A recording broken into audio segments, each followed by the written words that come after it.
and to the republic for which it stands, one nation, under God, indivisible, with liberty and justice for all. Shirley, if you'll roll call, please. Everybody is present but Chuck Davis, and he will be absent tonight, and you do have a quorum. Okay, thank you.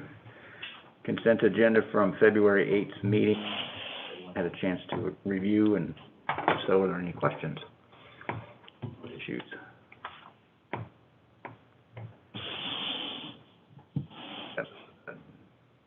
No. Entertain a motion to approve. So moved. Second. Have a motion and a second. All those in favor? Aye. Aye. All those opposed? Okay, consent agenda's passed. All right, we'll move on to new business. First thing would be the Stone Lake Lot 43 petition to vacate utility and drainage easement public hearing. David, you'll give us. Yes, I get some staff comments first. Chad and Kimberly Curtis are joining us by Zoom today, so you'll see a Kim Curtis person, that's the applicant here tonight. Chad and Kimberly live at 1707 Stone Lake Drive. I'm going to move, those are the aerial map here for this project. Here we go. 1707 Stone Lake Drive, so they're the second house on the right as you enter the subdivision. They want to build a pool in their backyard, and they don't have enough room to fit the pool in and meet setbacks and the rear property line. So they are acquiring a strip of adjacent ground from the HOA, from the Stone Lake open space tract, that's their pond tract. And in order to enlarge their yard, the pool will encroach on existing utility and drainage easements that were there, platted previously.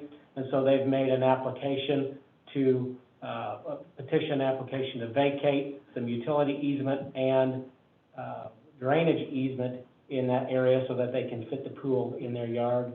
I've got an easement document that was in your packet.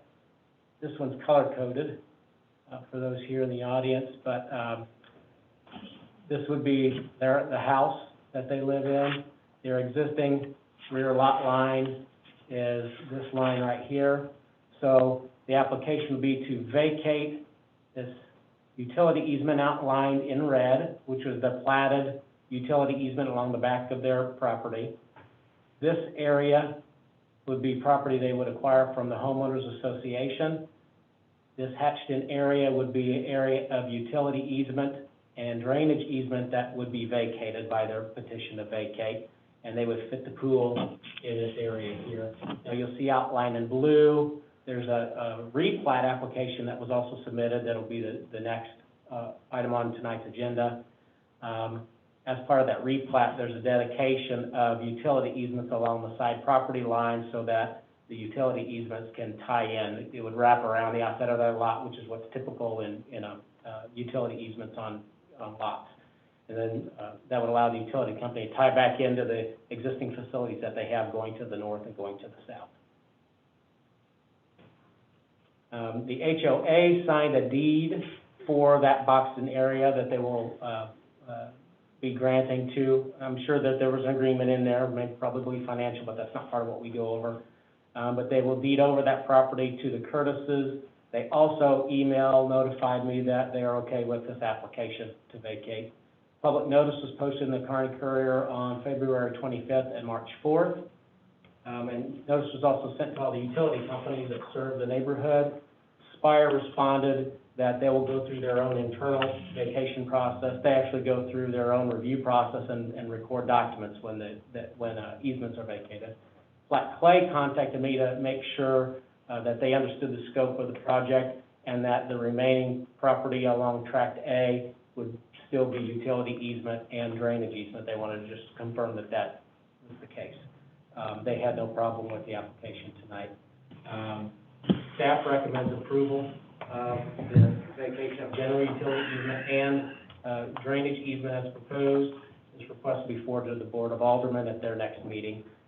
In your packet, you'll also see a few photos. We thought, since it backs up to a pond, there's a overflow swale that runs between the two ponds behind their yard. Wanted to show some pictures to you guys so you understand that we think that it doesn't really get onto their property.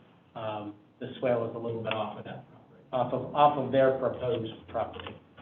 Again, the Curtises are online, Kim and Chad are available if there are any questions about it. And this is a public hearing, so you'll want to open the floor for public comment. Okay, thank you, David. All right, we'll open the floor for, any public comments. Mr. and Mrs. Curtis, can you guys hear us?